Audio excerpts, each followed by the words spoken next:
Discover your self உங்களை வரவேற்கிறது.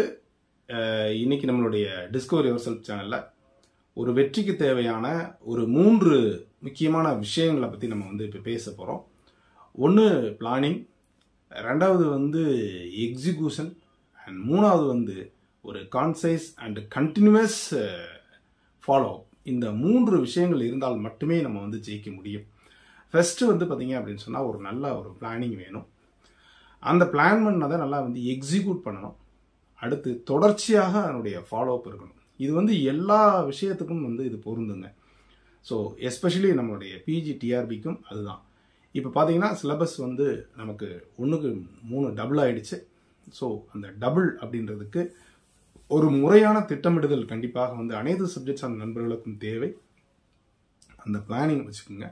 Planning அப்படின்னு சொல்லி வரும்போது உங்களுடைய திட்டமிட்டலுக்கான ஸ்டடி மெட்டீரியல் அண்டு டைம், இந்த 3ஐயும் உறுதியாக பின்பற்றுங்க. அப்புறம் பார்த்தீங்கன்னா அந்த பிளானை எக்ஸிக்யூட் பண்ணணும். ஸோ இன்னைக்கு நான் இந்த விஷயங்களை செஞ்சே ஆகணும், இந்த டாபிக் நான் முடிச்சே ஆகணும், இந்த டாப்பிக்கில் ஒரு ப்ரிப்ரேஷன் பண்ணணும் அப்படின்ற விஷயங்களை பண்ணிக்கணும். அந்த ப்ரிப்பேர் பண்ணும்போது தேவையான பாயிண்ட்ஸ் எல்லாம் நோட் பண்ணி வச்சுக்கிட்டே வரணும், நோட்ஸ் எடுத்துக்கிட்டே வரணும். இந்த விஷயங்கள் தான் அந்த எக்ஸிக்யூஷன் அப்படின்னு சொல்றது. அடுத்து follow up work. Follow up ஒர்க்னா என்ன அப்படின்னா செல்ஃப் டெஸ்ட், உங்களை நீங்களே டெஸ்ட் பண்றது.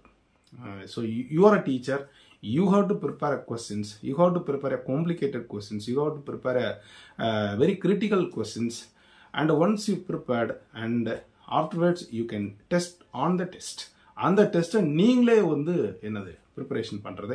Either you can prepare yourself or you can buy guide. கைடில் இருக்கக்கூடிய கொஸ்டின்ஸ்லாம் ஒவ்வொரு யூனிட் வைஸா நீங்க தரோ பண்ணீங்க அப்படின்னு சொன்னா நிச்சயமா அதுதான் ஒரு ஃபாலோ அப் ஒர்க்கா இருக்கும். ஸோ இதெல்லாம் எப்படி சார் நான் ஒர்க் பண்ணிக்கிட்டே பண்ண முடியும் அப்படின்னு சொன்னா, உங்களுக்கு வேலை வேண்டும் அல்லது வெற்றி அடையணும் அப்படின்னா சில கஷ்டங்களை நீங்க கண்டிப்பா தாங்கி தான் ஆகணும். ஸோ அந்த வகையில வெற்றியாளர்கள் சொல்வதை கண்டிப்பாக நீங்க கேட்டாகணும். ஒரு முயற்சியில நீங்க இறங்கினீங்கன்னா 2 விஷயங்கள் ஒன்று நடக்கிறது. ஒன்று, நீங்கள் வெற்றி பெறுவீர்கள் அல்லது தோல்வி அடைவீர்கள். இன்னும் சொல்ல போனா, ஒன்று நீங்கள் வெற்றி அடைவீர்கள் அல்லது நீங்கள் பக்குவப்படுவீர்கள். உங்களுக்கு ஒரு எக்ஸ்பீரியன்ஸ் கிடைக்குது. அடுத்து அதை நம்ம எப்படி அதை போய் ப்ரிப்பேர் பண்ணலாம் அப்படின்ற விஷயங்களை நீங்க கத்துக்கிறீங்க. இந்த விஷயத்திற்காக மட்டுமே நாம் என்ன செய்யறோம், இந்த பிளான எக்ஸிகியூஷன்ல மெயின் பார்ட் இருக்கும். எப்படி சிபியூல மெயின் பார்ட் இருக்கோ அதே மாதிரி பிளானிங் ஒரு பக்கம் இருக்கும். அடுத்து பாத்தீங்க அப்படின்னு சொன்னா ஃபாலோ அப் இருக்கும். நடுவில் அந்த எக்ஸிகியூஷன், அந்த ப்ராசஸ் அப்படின்றதான் நீங்க ஒரு கான்ஃபிடென்ட்டா பண்ணணும். So don't give anything to your mind for the negative feeling or negative attitude, negative thoughts or negative input. யார்கிட்டையும் எந்த நெகட்டிவ் இன்புட்டும் வாங்காதீங்க. ஸோ பலது சொல்லுவாங்க. ஸோ அந்த நெகட்டிவ் இன்புட் எல்லாம் தூக்கி போட்டுட்டு you have always a positive thinking. அது மட்டும் இல்லை, உங்களுடைய கோலை அடையணும் அப்படின்ற ஒரு burning desire should come from the heart. உங்க ஹார்ட்ல இருந்து அந்த burning desire வந்துகிட்டே இருக்கணும்.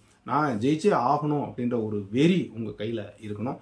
அப்போ மட்டும்தான் நம்ம ஜெயிக்க முடியும். நான் அடிக்கடி சொல்லக்கூடிய அந்த கோட்ஸ்ல இது aim high the sky chase.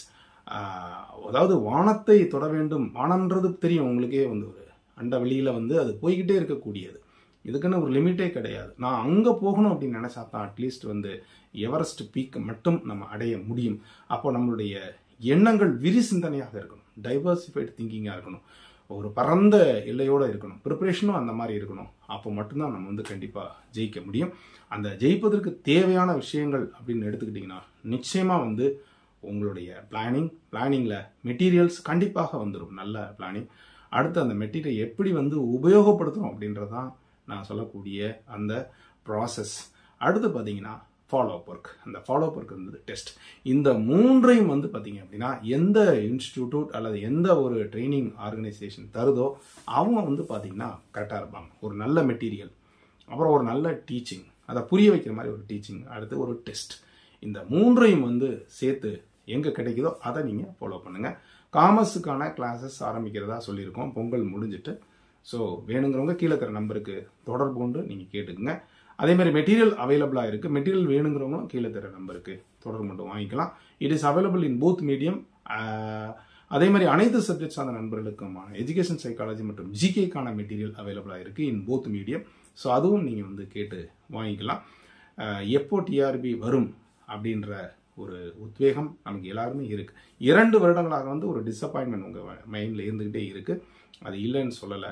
ஆனால் அரசு வேலை என்பது ரொம்ப முக்கியமானது. ரெகுலராக பார்த்தீங்க அப்படின்னு சொன்னால் இந்த டிஆர்பியினுடைய ரெக்ரூட்மெண்ட்டில் பல காரணங்கள்னால வந்து பார்த்தீங்கன்னா இப்போ எல்லாம் ஒரு 2 இயர்ஸ் ஒன்ஸ் தான் வருது. அப்போ வரக்கூடிய இந்த ஆப்பர்ச்சுனிட்டி நீங்கள் மிஸ் பண்ணிட்டீங்கன்னா இன்னும் ஒரு 2-3 வருடங்கள் கழித்து தான் அடுத்த ரெக்ரூட்மெண்ட்டே பார்க்க முடியும். அதனால் வரக்கூடிய இந்த ரெக்ரூட்மெண்ட்டில் நான் கண்டிப்பாக வந்து ஜெயிக்கணும், போகணும் அப்படின்ற ஒரு ஆட்டிடியூட்டை வச்சுக்கோங்க. இப்போமே வந்து ஒரு நல்ல ப்ரிப்ரேஷனை போடுங்க. எங்கே அவைலபிளாக இருக்கோ மெட்டீரியல், நல்ல மெட்டீரியலாக வாங்க, புக்ஸ் தேடி படிங்க, நல்லா ப்ரிப்பேர் பண்ணுங்கள், நல்லா ப்ராசஸ் பண்ணுங்கள், நல்லா ஃபாலோ பண்ணுங்கள். நிச்சயமாக வந்து நீங்கள் ஜெயிக்க முடியும். அதற்கு நம்முடைய சேனலில் உறுதியாக இருக்கும். காமர்ஸ் சார்ந்த நண்பர்கள் நம்ம இன்ஸ்டியூட் வந்துட்டீங்கன்னா நிச்சயமாக உங்களுக்கு வெற்றி தான். அதே மாதிரி அனைத்து சப்ஜெக்ட் நண்பர்களும் எஜுகேஷன் சைக்காலஜிக்கு நீங்கள் கிளாஸஸ்க்கு வந்துட்டு ஒரு ஃபாலோவுக்கு வந்தீங்க அப்படின்னா நிச்சயமாக வந்து நீங்கள் ஜெயிக்க முடியும். இது வரைக்கும் பார்த்தீங்கன்னா ஒரு 19 பேட்சஸ் நடத்தியிருக்கோம். அடுத்து 20வது பேட்சஸ் நடத்த போகிறோம். ஸோ இது வந்து நான் நிச்சயமாக வந்து நீங்கள் ஜெயிக்க முடியும். ஸோ இந்த பதிவு உங்களுக்கு ஒரு கான்ஃபிடென்ட்டையும் ஒரு நல்ல மோட்டிவேஷனையும் தரும் நான் நம்புகிறேன். இதை உங்களுடைய நண்பர்கள் அனைவருக்கும் ஷேர் பண்ணுங்கள், லைக் பண்ணுங்கள், கமெண்ட் பண்ணுங்கள். இது வரைக்கும் டிஸ்கவரி யூசப் சேனலை சப்ஸ்கிரைப் பண்ணிட்டு கொடுத்த பெல் ஐக்கானை கிளிக் பண்ணுற ஆப்ஷனை மறக்காமல் செலக்ட் பண்ணுங்கள். மீண்டும் அடுத்த ஒரு நல்ல அப்டேஷன் சந்திக்கிறேன். நன்றி, வணக்கம்.